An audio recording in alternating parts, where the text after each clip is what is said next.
Right. So are there any other questions on the last assignment or anything like that? I don't know why there would be, but um, um, a couple of you still really do need to spend a little more time with your writing. Um, a lot of the writing was kind of fragmentary and hard to follow. Um, I mentioned this before, but if I'm in a position where I have to kind of, I'm not being facetious when I say this, but if I have to kind of translate what you're saying, stop and reinterpret it again, that's not effective writing. And it's something we should catch now before you get any farther along in your academic career, so that we can make sure that, by the time you get into more writing intensive classes at the upper division level, you begin to address some of those some of those areas of concern, and you can write more effectively. Because as you get into upper division classes, you're going to be expected pretty routinely to be able to articulate an understanding of various concepts and things in writing. I mean, to some extent, we might think of ourselves as a kind of post-literate society, because of the use of things like, essentially graphic memes and YouTube and things like that. But reading is still pretty important. And writing then is also very important. If you haven't signed in, please do. A couple of you haven't signed in yet, please do, so that I can make sure I get you on the roll sheet. Okay, are there any follow-up questions or thoughts on either geopolitical realism or the world systems theory before we move on to our discussion of a very different kind of theory in some ways, the so-called clash of civilizations?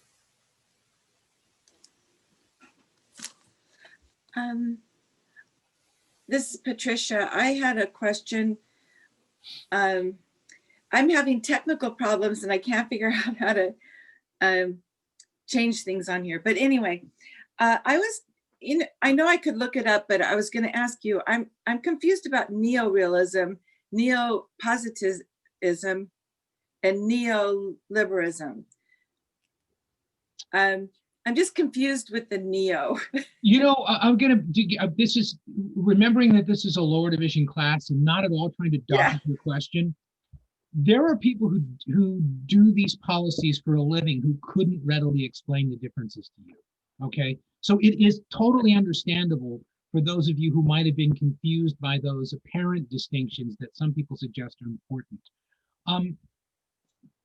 Usually when someone is talking about the reemergence of a theory, that is maybe, historically realism was a very important component of trying at the sort of macro level, trying to determine what's going to happen in the movements of nation states, right?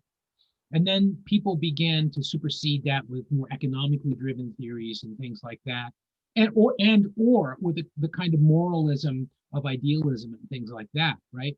So realism in some areas kind of fell out of favor.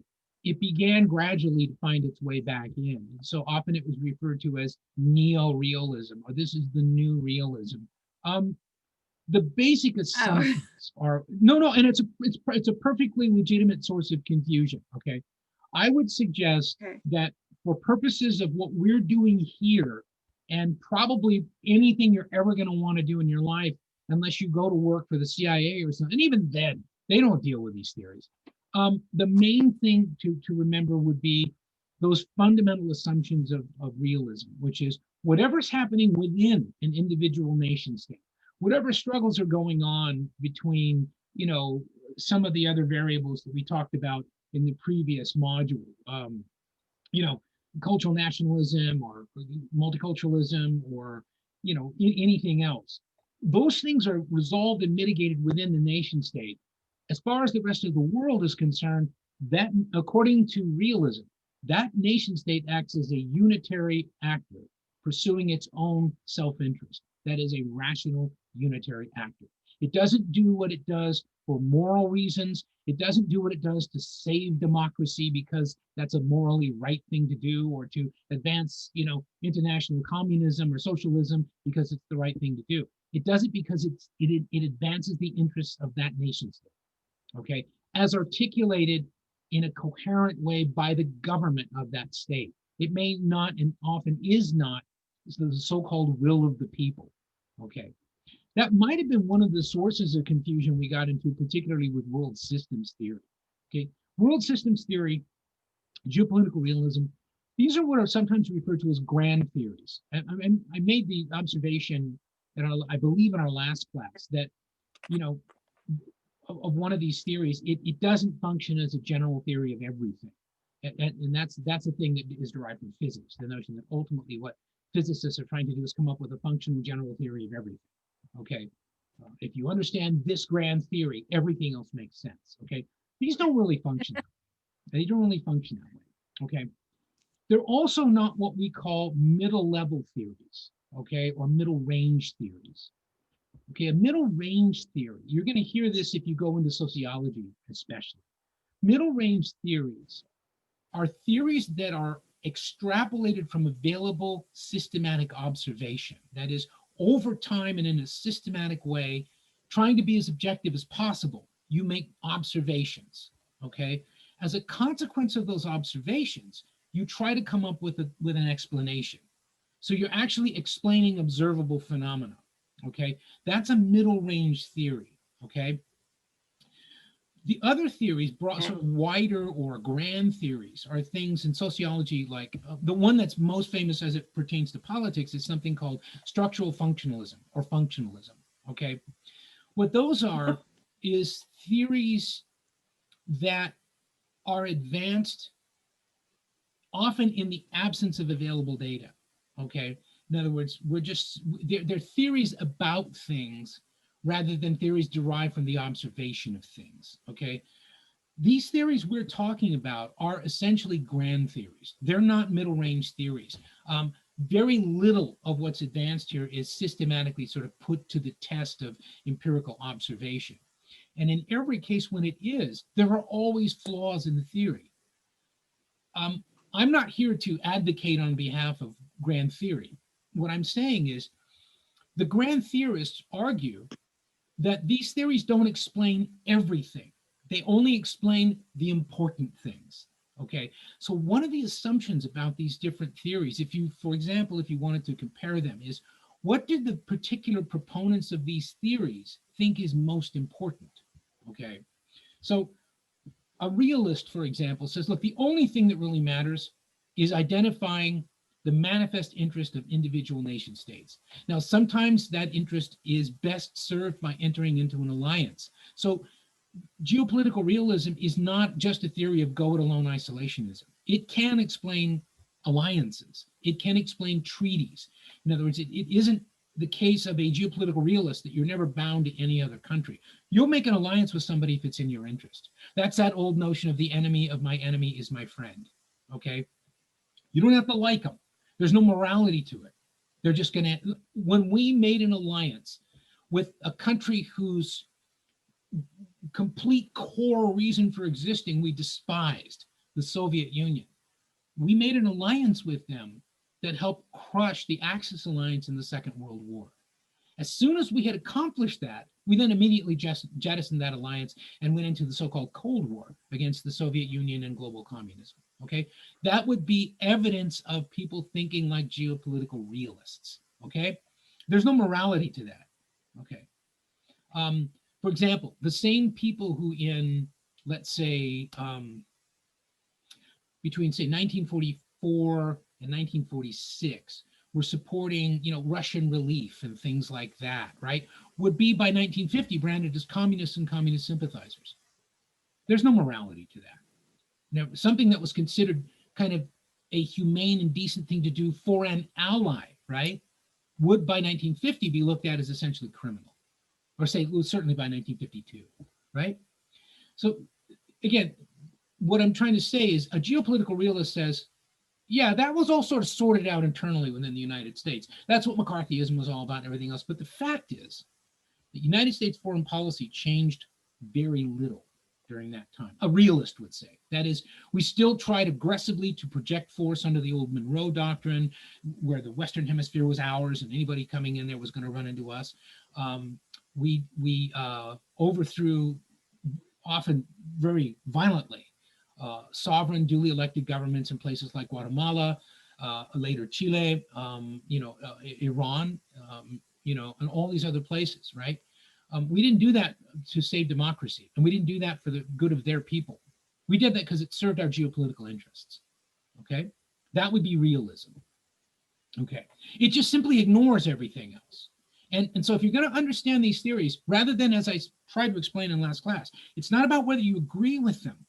That's, you've got to make that reasoned assessment for yourselves as sort of sovereign individuals with, intellectual capacity. And you can all do that. What I'm trying to suggest is, before you make up your mind about a theory, before any of us do that, let's first make sure that we understand the basic assumptions. If they call it neo this or quasi that or something else, I would say, don't worry about that. If the assumptions are the same, we can respond to it intellectually in the same way. We can evaluate it in the same way. Does that make any sense? Yeah, it does. Okay. So again, what we're not doing is, we're not offering moral analysis here. This is a purely intellectual exercise. Now, it isn't without value. One of the things that's kind of funny about Americans is that we often conclude that anything involving intellectual exercise is sort of useless, because it doesn't involve just good rock-ribbed common sense, American pragmatism and things like that. That is a long-standing American intellectual tradition of almost anti-intellectualism. If you think about the only really homegrown American philosophy, it's William James's pragmatism. And that's another thing we could go into, but realism has something to do with pragmatism. Normally when I use the word pragmatism, or I say that someone's being pragmatic, what does that mean to you? Other than that, they're probably American. To be pragmatic, what does that mean? Well, one thing is, I think they throw emotion out the window, because they're not thinking with an emotional. The term often used is dispassionate. That is, you're not guided by passion. You're just looking at something. You're doing that thing that that you still see. Well, you don't much anymore, but when we were kids, you used to see middle-aged guys do, where your neighbor's car isn't running. So 3 middle-aged guys go out there. And I'm telling you, this isn't just white people. This transcends race, ethnicity, everything else. This is a middle-aged man thing from that era, right? They'll all go out there. The owner of the vehicle, right, will either himself open the hood, or will get behind the wheel to pop the hood, and the sort of senior middle-aged man there will actually physically open the hood, right? Then they will all do some variation of hands on hips. They'll look with a very deep and philosophical mien. They'll look under the hood. Depending on the time of day, they will episodically take sips of either coffee or beer. And what they're trying to do is not, do anything other than, let's solve this problem. Okay, that's kind of pragmatism. It's that thing of, look, never mind morality, or as Patricia was saying, never mind passion or ideology or any of that stuff. How do we fix what's broken? And anything that fixes what's broken is fine.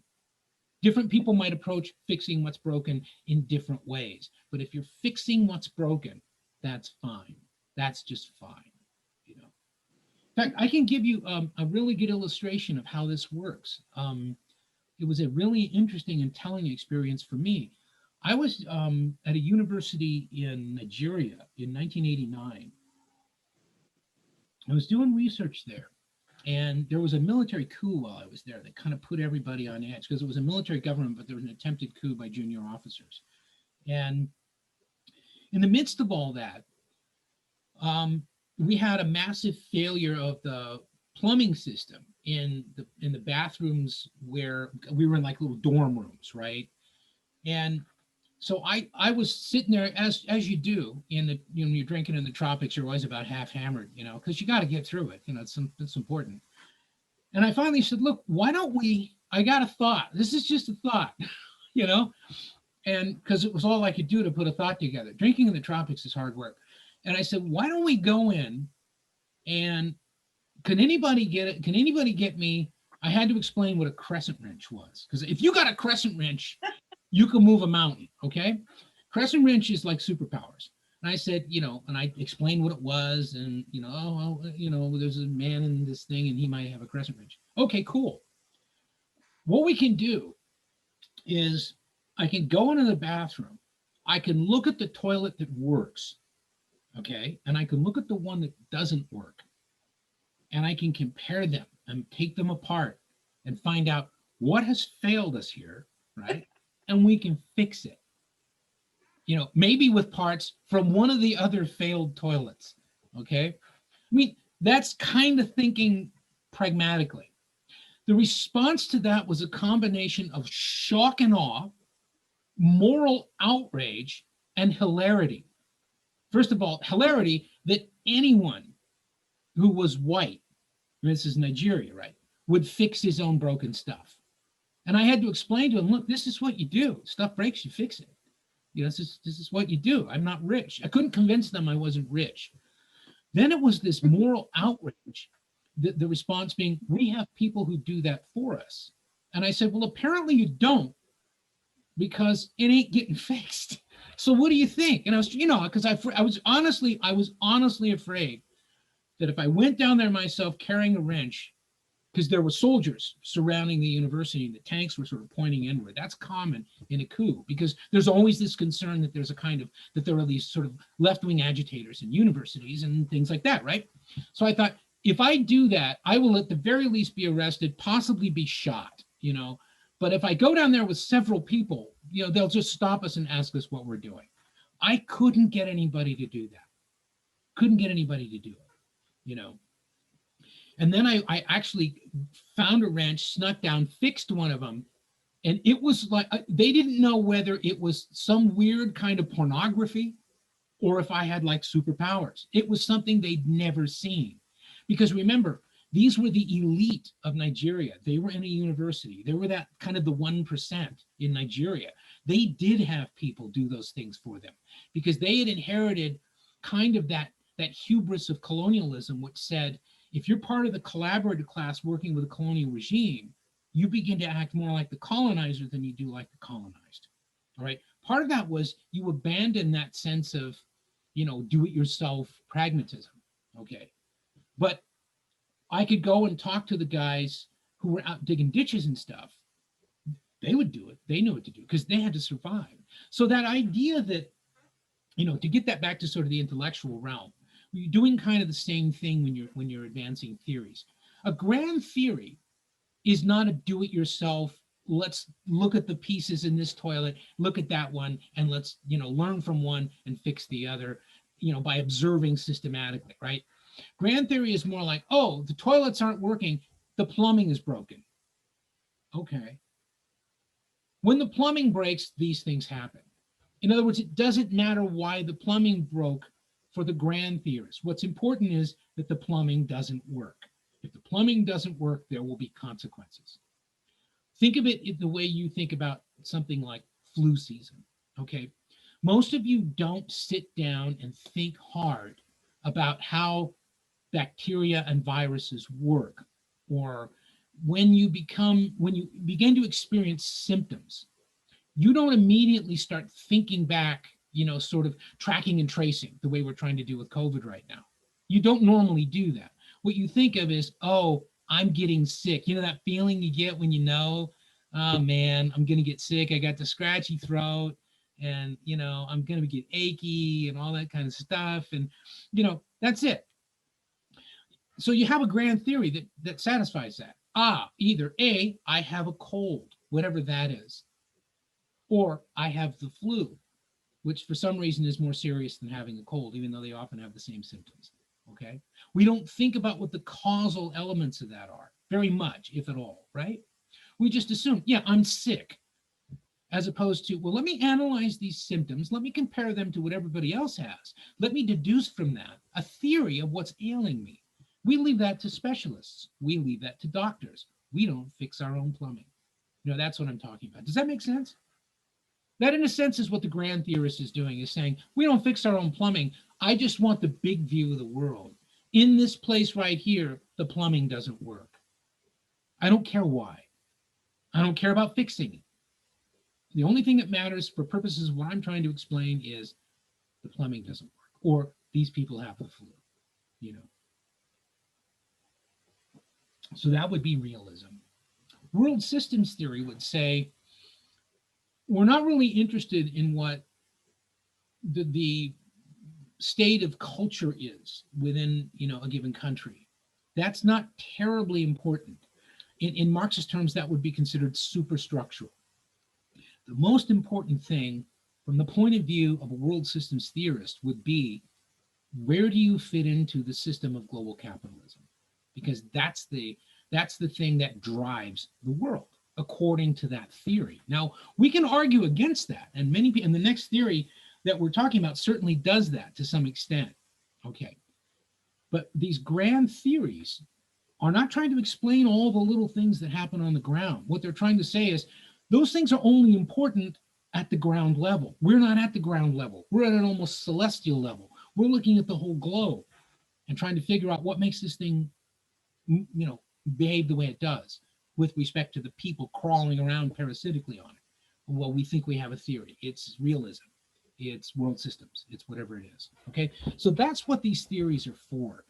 And certainly there are useful discussions that are often entered into as to whether or not any one of these theories actually works or explains anything. Okay. But that's what we're doing. Now, the Clash of Civilizations is one of the most controversial theories to come along in a long time by someone in political science who has produced some of the most widely cited and also some of the most controversial work within the discipline, Samuel Huntington. Okay.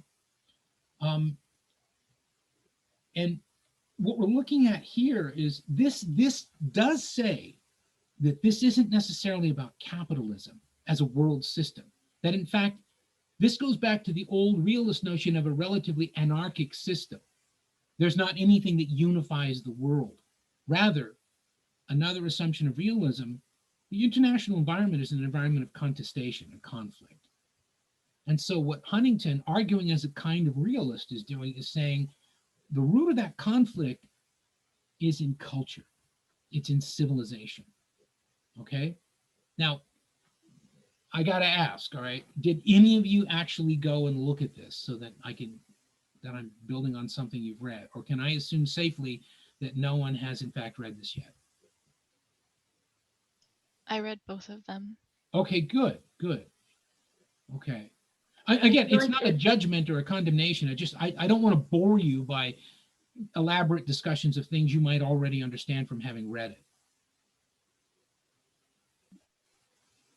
So I think I'm on the opposite end. Sorry, go ahead, Kennedy. I feel like I'm on the opposite end of Shelby. If this week went a little bit, you know, like if this past week was a little less chaotic, then I feel like I might have gotten to it. But oh no, as I say, there's been enough going on.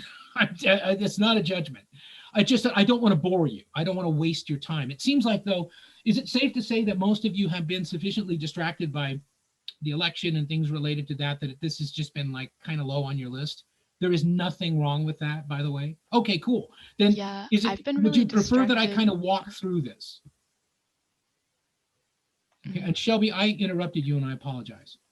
Oh, no, you're good. I actually talked over you. So I was just going to say I've been distracted with the changes in the whole Oregon guidelines and what Governor Brown has been talking about, because it might affect my work. So I'm getting a little nervous because I just recently got a new job after 3 months of living here without one. So it's kind of scaring me.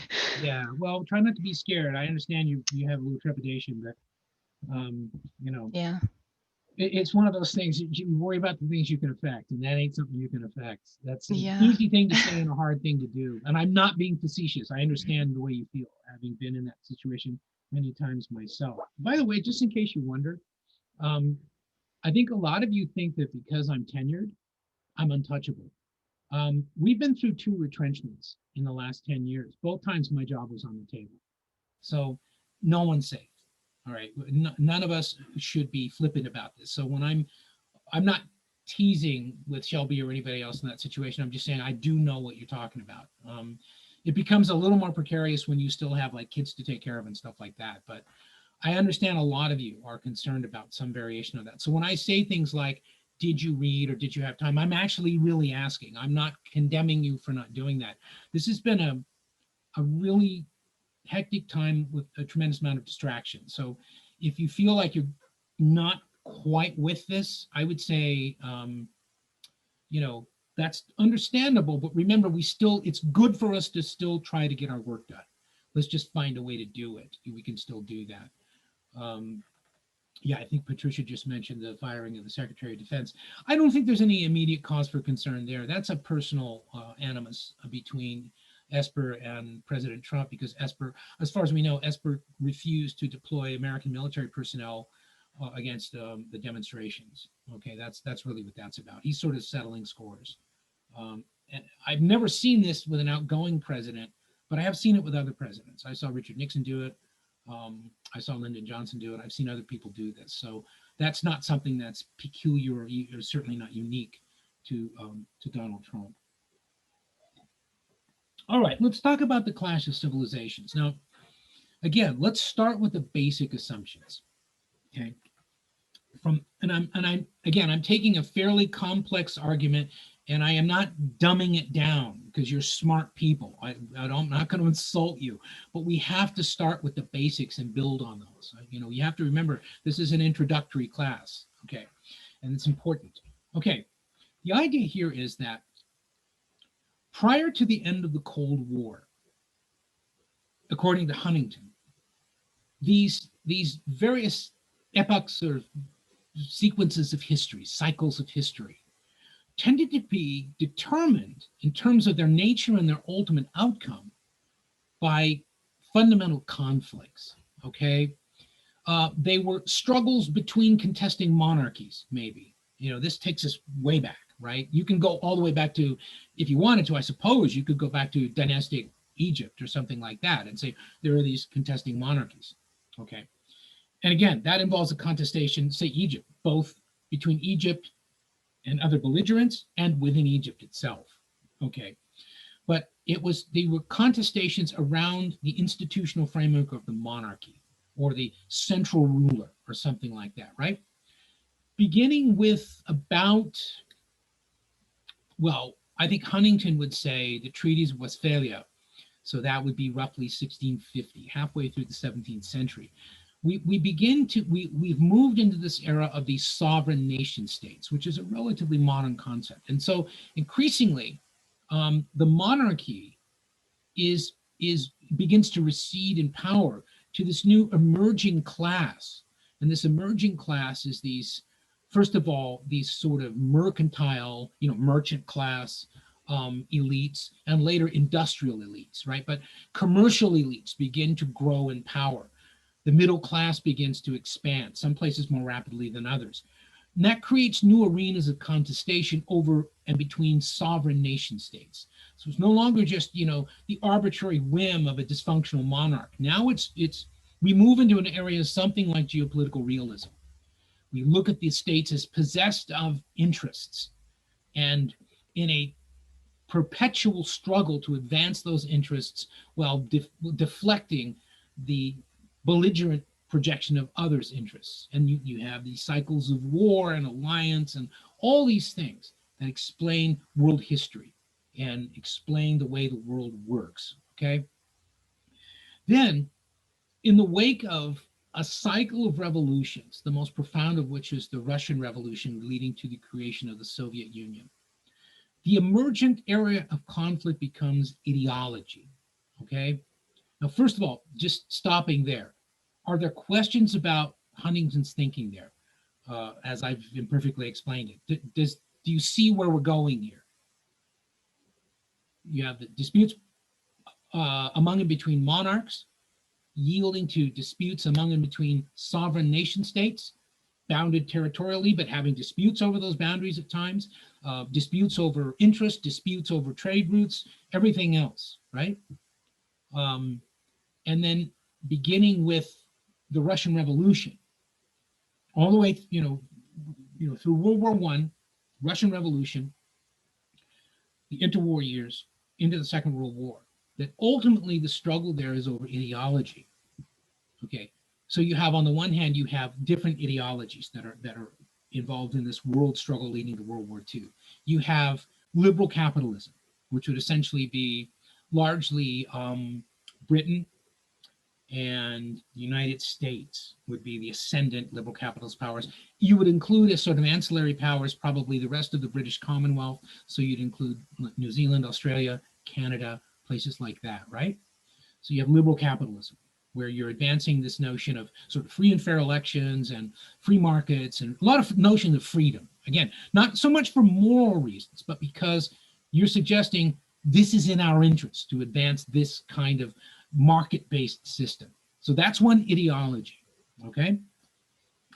You have a counter to that in global socialism, international socialism, all right? The Soviet Union, and then after the war, the emergence of communist China. But right now, the focus of that is pretty much the Soviet Union, which is saying, no, the nature of the future is not going to be liberal capitalism. The nature of the future is going to be industrial socialism.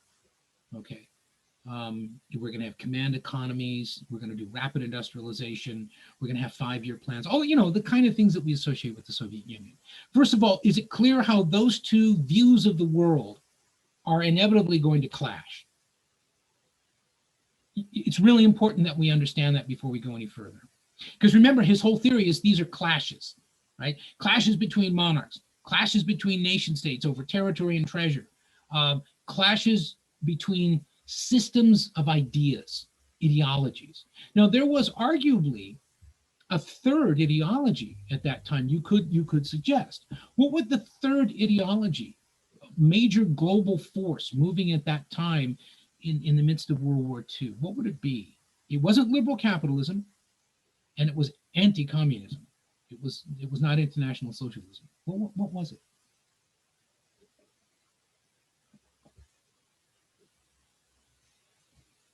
Well, who were the other belligerents in the Second World War? Who else was fighting in the Second World War? Fascism. There you go. It was fascism. Now, how is fascism different from socialism? Because remember that, like, Nazi Germany was anti-communist, stridently, virulently anti-communist. You know, communists went to concentration camps, whether or not, concentration camps were not just for Jews. They were for gypsies, communists, homosexuals, anybody who didn't fit in with the terms of order under the Third Reich could go to a concentration camp. But how is that different from socialism as a clash? How does it clash with socialism? They're very, at least ideologically committed to national boundaries in a way that at least the socialists aren't, sort of. That's a great point. Yeah, that is a very important point. So what you've got is the fusion of nationalism and socialism. That is, you have command economies, you have the government seizing the means of production, or at least controlling most of it, which sounds like socialism. But then you have this radical nationalism that has a racial component of it. Right? When we talked about cultural nationalism and things like that, this is cultural nationalism when it's militarized. And that's an important component of fascism. So you could argue that you had these three big ideological struggles, right? Liberal capitalism, communism or industrial socialism, and fascism, okay? They went to world war, okay? In other words, this is how the pre-Clash of Civilizations Huntington would have explained the Second World War. The nature of the clash was ideological, okay? Coming out of the Second World War, fascism, at least among the great powers, was pretty much destroyed. Now, we can see remnants of fascism, certainly in the Soviet Union, arguably in the America of the 1950s. I mean, military industrialism, which was very much a component of the United States after the Second World War, is a little bit reminiscent of fascism. But again, it's not fascism. It's not the same thing. We didn't have a command economy. We went back and reprivatized the economy. Remember that during the Second World War, the government essentially nationalized the means of production. Americans couldn't buy a new car because the government didn't allow automakers to produce them. It was like, no, we need tanks, we need trucks, we need, B-17s and B-29s. And you, automakers, you will make those things. And they were like, yes, we will. Because they were still making profit. It's just the profit was coming from the government instead of consumers buying cars. Okay? But we immediately did away with that at the end of the war. We didn't retain that government control of the economy, which is more characteristic of fascism. Okay? We never became socialist. We had some elements of that during the Depression, as most everybody did. Keynesian economics is quasi-socialist, but we abandoned all of those things pretty quickly. Okay, so we went back to what we had fought for, which was liberal capitalism. Soviet Union consolidated around industrial socialism.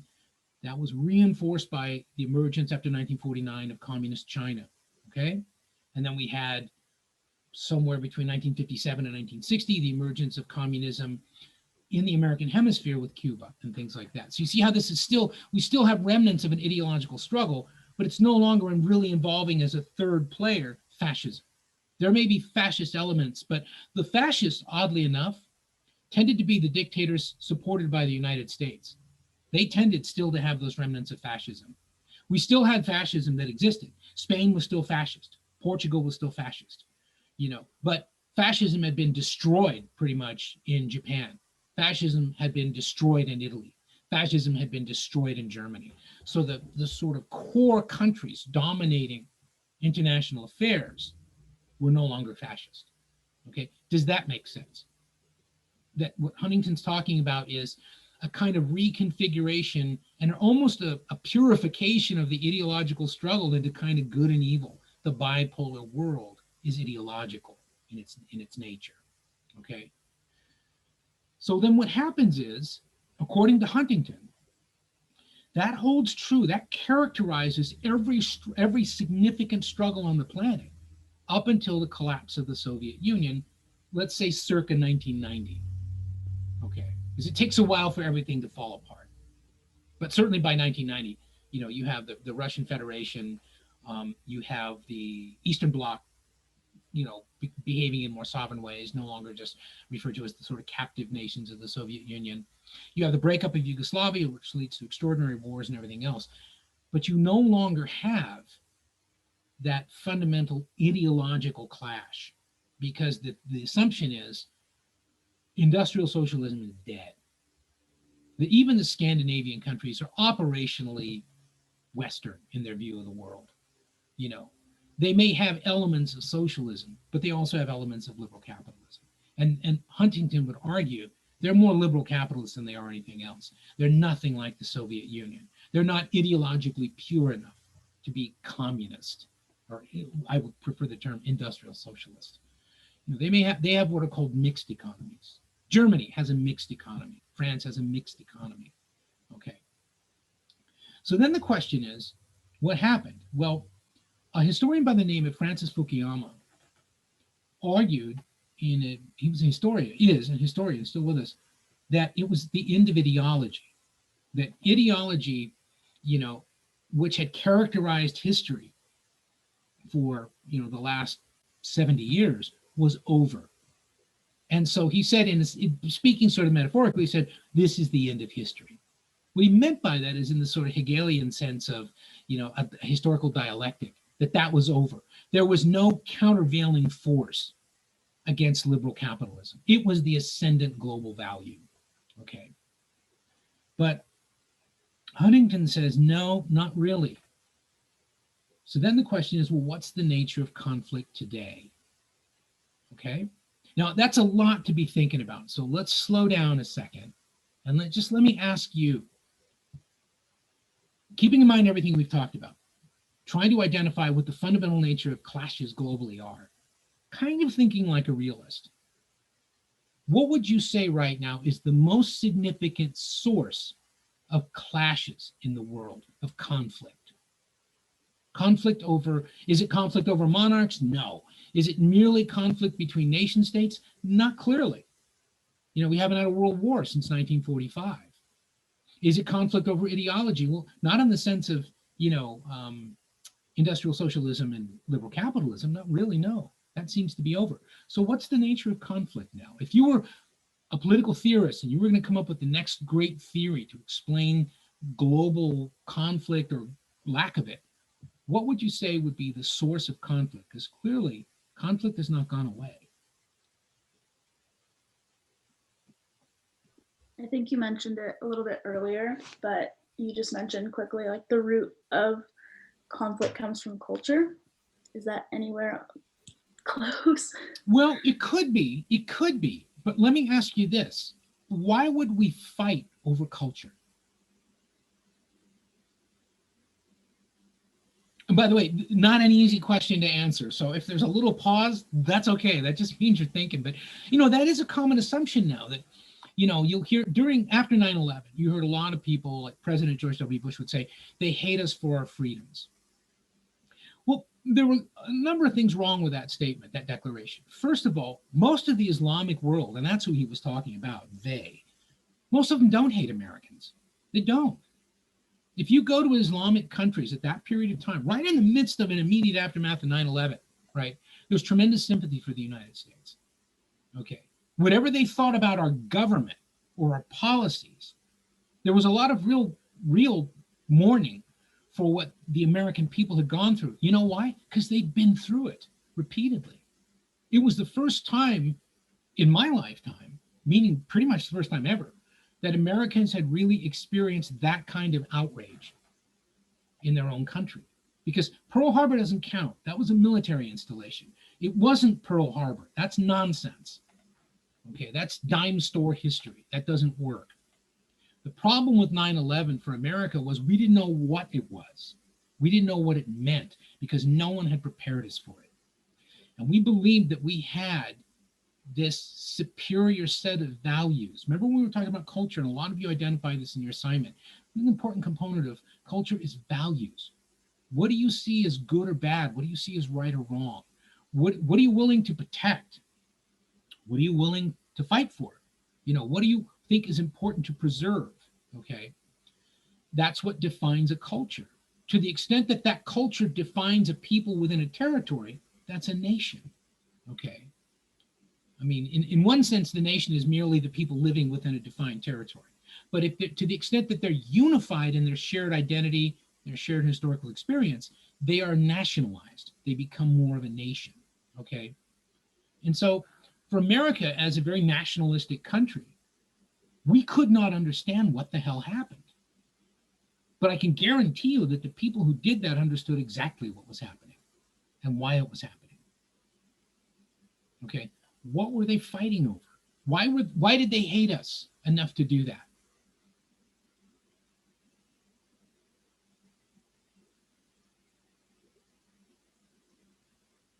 And I understand. I mean, let's see. Yeah, that's right. Some of you weren't even born then.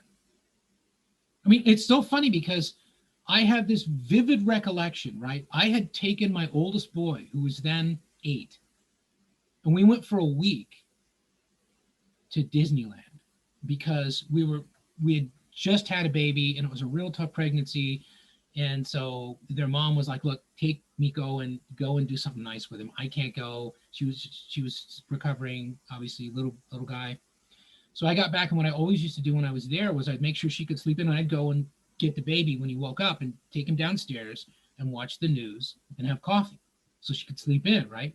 So I remember taking him. We got back the day before from the airport. Get up that morning, I can hear him knocking around in there, because he never liked to sleep.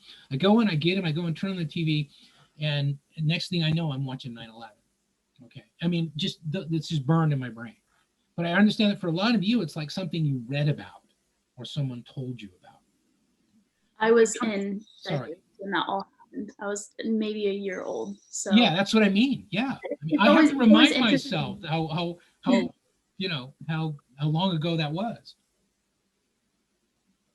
I don't know, at least for me, maybe it's a little bit of like rabbit trailing, but it's always interesting when 9/11 does get brought up and whatnot, because with everybody who is, teaching you and talking to you about it, like you've lived through it and whatnot, but it's just it's a completely different lens from like who's teaching it and who's like talking about it to then who's like receiving that information. It can be. Yeah, it really can be.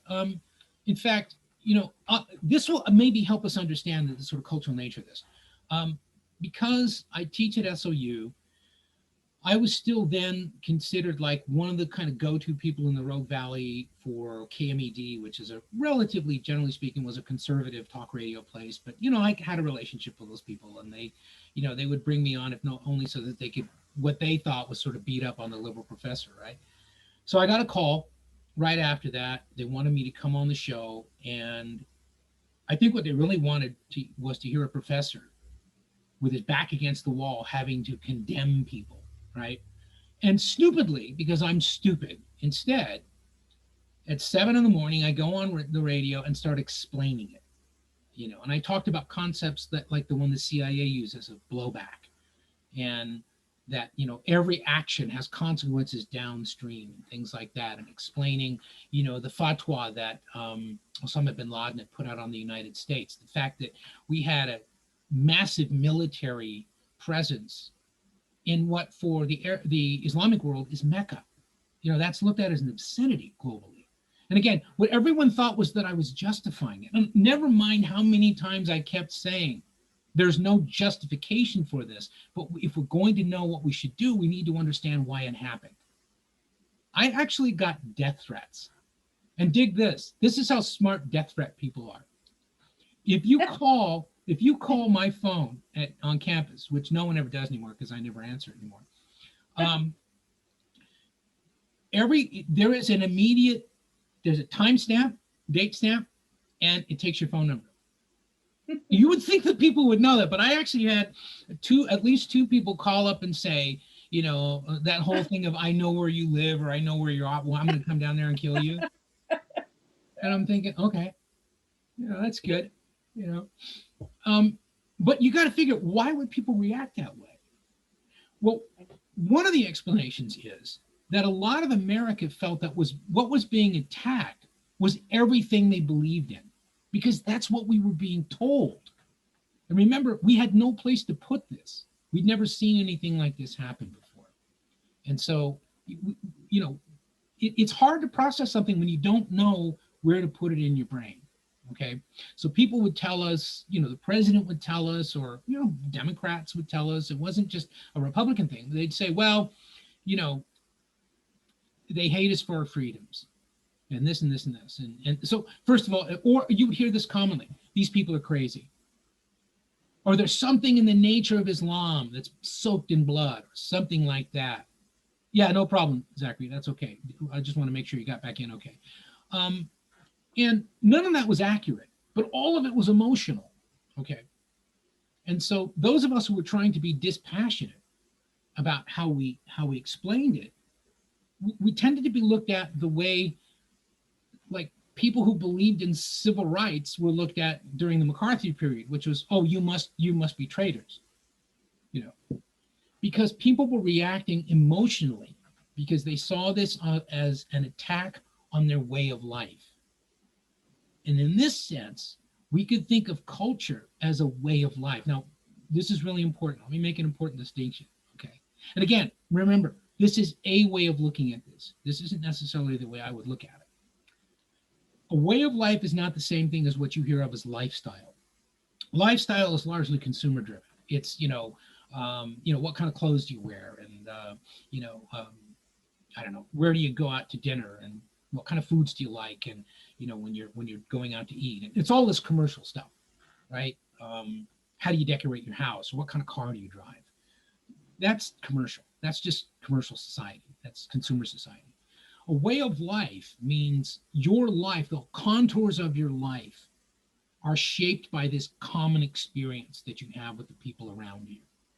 That there's a way of living, like our way of living, we would think would involve people having free speech and people having the right to say unpopular things and be tolerated for that. Or, you know, what I'm saying, you know, the fundamental things we associate with the American Republic or with American political culture, the idea that people have a right to dissent. People have a right to, you hear this because it's right out of the Constitution, to peacefully assemble and petition the government for redress of grievance. Okay, not every constitution has that. I mean, there's no guarantee of free speech in Britain, none. Not like there is here. There's a common law tradition that more or less respects that, but they still have restrictions. in terms of, the government can prosecute you if you criticize the government. Okay? They still can, and that's in Britain, okay? And so we believe that that's what's being attacked by these people we don't understand, except that they seem to be so alien from us that their way of life seems to have come from another planet. It doesn't seem human. And so what do? We dehumanize it. This happens a lot when the conflict is cultural or based on way of life. Okay, I'm thinking like Huntington. This is how Huntington would explain it. And so he says that once the ideological umbrella of the bipolar world was eliminated by the collapse of one of the adversaries, the Soviet Union, and the relative, I would say, moderation of another, China, the ascendant liberal capitalist model was free to expand globally in very visible ways. It encountered resistance. And one of the most profound areas of resistance encountered by the liberal capitalist model was the Middle East. And you should probably include South Asia, certainly Bangladesh, certainly Pakistan, Afghanistan. Those are essentially Islamic societies, okay? Are you with me so far? Do you have questions? I realize I'm throwing a lot at you here, but again, I'm assuming that you didn't have the opportunity or the peace of mind to be able to just read this stuff. And I want to make sure that, that you understand I'm not advocating this as I am any of the other theories, you're still not doing it, but also that you kind of understand, okay, I kind of am beginning to see an argument here. Whether or not I agree with it remains to be seen. I think more clarity will come with it when the dust kind of settles from the discussion and then looking back onto the readings. I agree. Yeah, I agree. I'm not at all worried. But by the way, again, periodically I like to remind you of this, because also in terms of the schedule, this is such a strange term. We're right where we need to be. We're not behind. I'm not at all concerned about where we are as a class. The last assignment showed me that about the usual number of people could probably do a little more work a little harder. I'm going to remind you also, I am going to drop your lowest assignment grade when I finalize your grades, okay? So in case you had forgotten that, I always do that in introductory classes. I often do it in upper division classes because I think everybody's entitled to one stinker. Everybody's entitled to one where it's just like, man, I had so many things going on, or like, COVID, the election, the current president not conceding, a lot of things that have got a lot of people concerned. You still have to make sense of your work, and it's not easy to do. Plus, those of you who have jobs, you're worrying about what's going to happen to my job. I understand that. We'll deal with it. We'll deal with it. I think what I'll do then is I could go on. I feel like I've just about crammed your heads as full as I can, though. That's my concern. There are a lot of moving parts to this theory, even relatively simplified the way I'm doing it. Okay. But what I want you to, as a takeaway, when you go to read this, okay, it should make more sense now that we've discussed it a little bit, or that I've bloviated about it. Basic assumptions: perennial conflict, first over monarchies, then over nation states, then over ideology, now over what?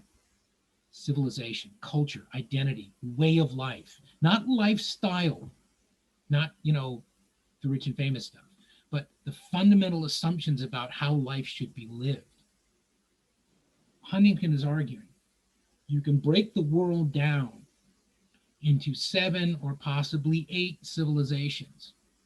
And never mind the assumptions. We'll get into the assumptions of what he thinks of, for example, as sub-Saharan African culture, whether he acknowledges that it's even culture. I mean, there's a lot. There's a lot that's problematic here. I get that, but that he's saying, just as we could divide the world into sort of communism, liberal capitalism, and the non-aligned movement, right? Up through the Cold War.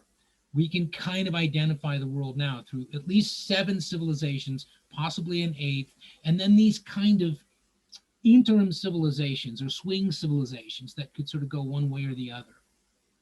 And then what we look for is the collision points where cultures clash, and the alliances that come out of that, the struggle for different powers to have their culture be dominant in their part of the world. When he uses the word hegemon, or regional hegemony.